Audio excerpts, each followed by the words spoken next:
Okay, what's up, everybody? Hope you all doing well. So today, you guys see my my title. It says "Creating Evil," and it's a very specific reason why I am putting this up today. Because not everything's what you guys think it is. It's really not.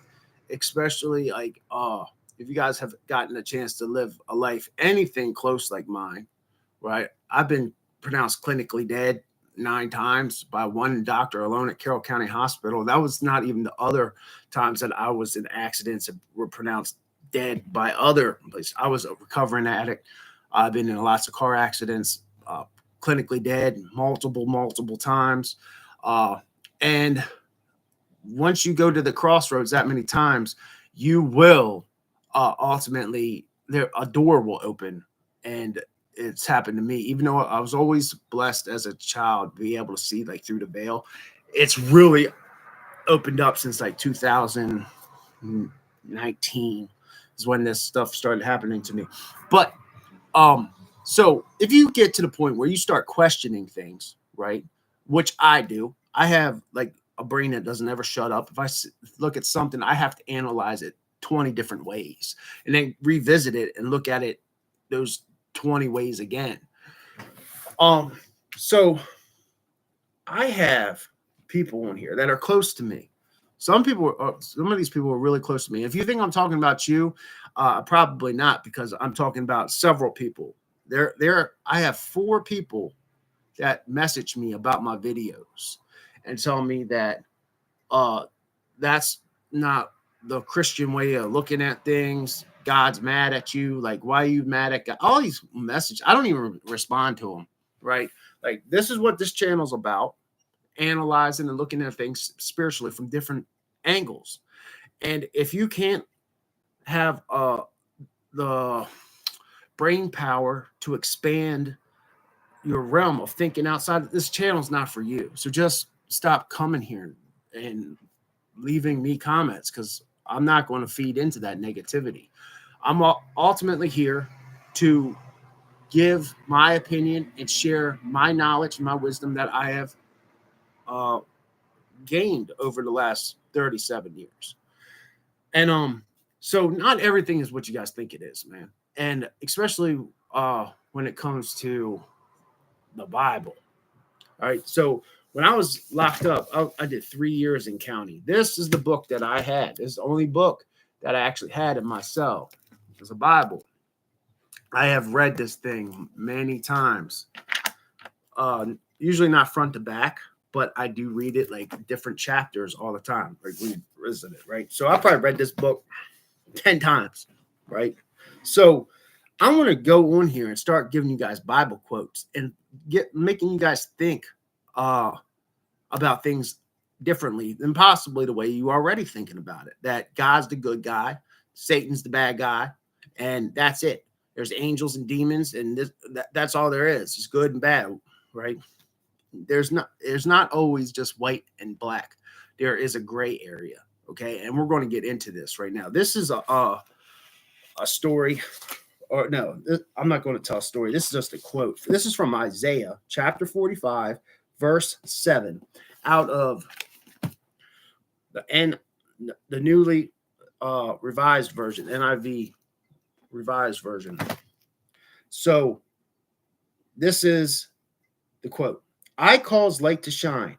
I also create darkness. I bring peace and I create evil. I do all these things. I am the Lord. So here we got God, Elohim. We got Yahweh speaking right now. It says, I create light and darkness. I create good and evil. Ultimately, he has complete control over doing whatever he wants in this simulation or this world that we're living in, right? He has ultimate control over this. He creates good and bad. So all the bad things that you've come in your life, you might not have had to go through all of them, right? He created those things to happen for a certain reason. All right. So then the book takes a weird turn. if you think about it, because he creates good and evil, and then he creates Lucifer, or Satan, or Samuel, whatever way you want to talk about him, whatever way. I bet majority of Christians here didn't even know that Satan's name is Samuel. You probably don't even know that. Because I always said, if you buy a Bible and don't read it, you'll become a Catholic. That's the truth. I grew up in the Catholic Church, and until I started actually picked this thing up and read it, I was like, man, is this what's really going on? And so you got God. He creates good and evil. Creates good times, bad times. He creates light and dark, all that. Male, female duality we're talking about. Then he creates Samuel, Satan. And now Samuel here, he's just God's right-hand guy, right? He's just there, probably keeping him company. He's not a shot caller. He doesn't actually do anything, right? He plays cards with God, probably. But then what ends up happening is God creates evil and then pins everything on Satan. Pins everything on him. So whatever has gone evil in the world, evil, right? We got the blame guy. That's what he is made for. He's now the scapegoat. Now, put yourself in Satan's shoes.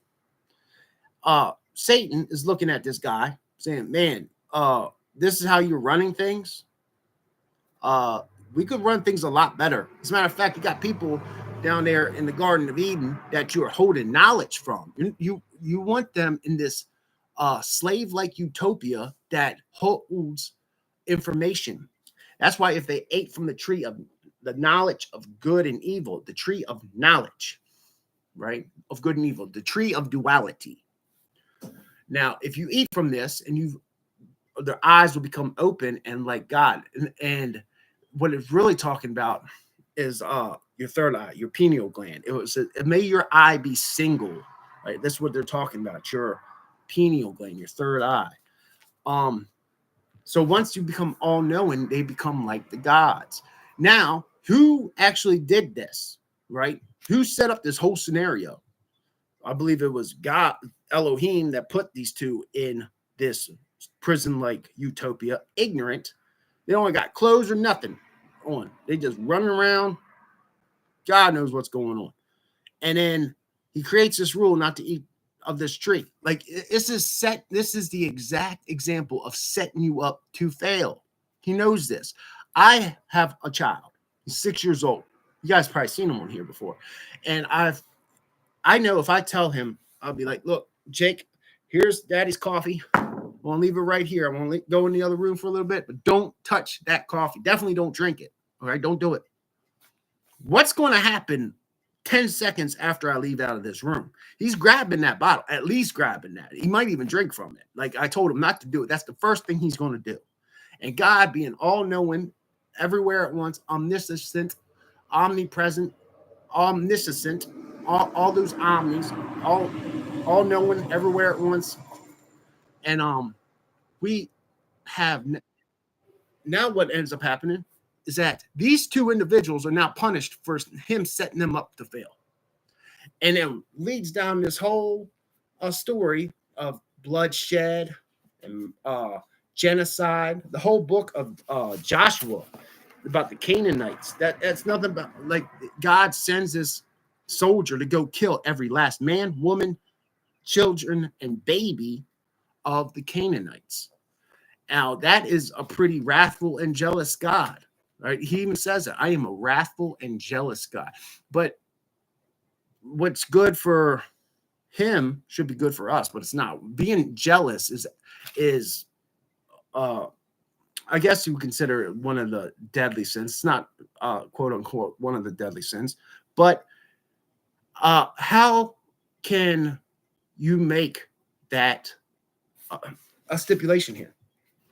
So let me read they actually had to change this quote because they knew they messed up. They couldn't read that. They actually changed it to I create both light and darkness. I bring blessings and disaster. I, the Lord, do all these things. They had to change the whole good and evil quote. This one right here says, I cause light to shine. I also create darkness. I bring good times and I also create hard times. I do all these things. I am the Lord. And then the whole world falls to shit. And there's like wars and pestilence, things going on. God has to end up flooding the whole world. And who's he blame all this on? Satan.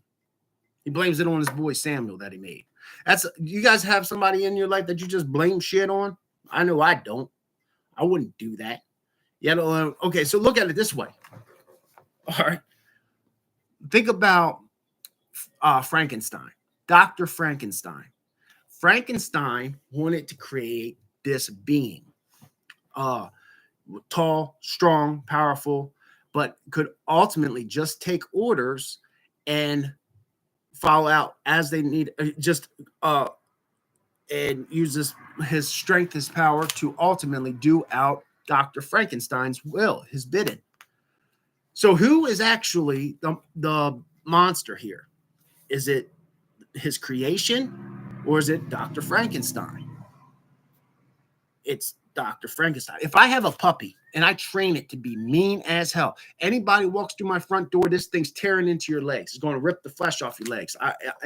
I get actually discipline him even more if he doesn't do it as vulgar or viciously as I want. I want meat falling off the bones of anybody that comes through my front door. It's not me. That's right. So I punish him for ultimately doing my own bidding. That's what this creator God, Elohim, actually did. That's what he actually did. And so go ahead now, all the people here, you guys can go ahead and leave me all the hateful messages you want. I got about another 50 more Bible quotes and Bible stories that I can tell you about Jehoshaphat. You guys probably never even heard about him and how he had to burn his own daughter at the stake because God told him to. Yeah, guys. So you have let an institution, the Catholic Church, the most powerful institute in the world, the Jesuits, run everything. They run everything. And they have brainwashed everybody into believing God's good, Satan's evil, good, bad, nothing. And we just go along with it and without question. And everybody's brainwashed to the point that if you step out of line, where you even get on here and talk about what I'm talking about, they feel entitled to come to you and tell you that you need to repent, that you're not seeing things the Lord's way, right? That's how brainwashed these people are. I mean, look up Jacob and Isaac. Imagine that story today where a guy has voices in his head to telling him to go kill his son. So he takes him up on the mountaintop. And then right before he actually does kill it, he has another voice in his head say, don't do it. I was just testing you.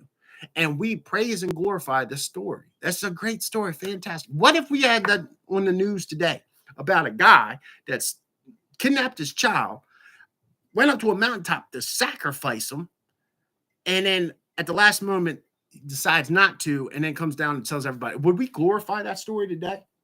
Why are we doing that thousands of years ago? It's a horrible story. Absolutely horrible. Horrible. And that's our God that we're talking about. And so I'm going to go on here and continue discussing more Bible stories, more Bible quotes, because I know I got a lot of them. When I was in Howard County Detention Center, behind them walls, I read this book. I read it, and I was like, at first I was like, what's this thing trying to tell me? Then I realized that all the holes that are in the story, and it's an awful story about torture and pestilence and murder and genocide and rape. And I don't even know if I could say that word, but I just did. Would you guys let a book, one of these books, you guys seen all these books they're trying to get rid of in public school because they're too sensitive topics? And I agree. Some of these stories shouldn't be in it. Like there's one about these two daughters getting their father drunk and then getting them pregnant ultimately. That's one of these stories that they wanted. Would you want that story anywhere near a school? Would you want that? Probably not, right? Nobody would want that. Well, that's actually a story here in the Bible. That's not another story that I'm talking about. That is a story here in the Bible.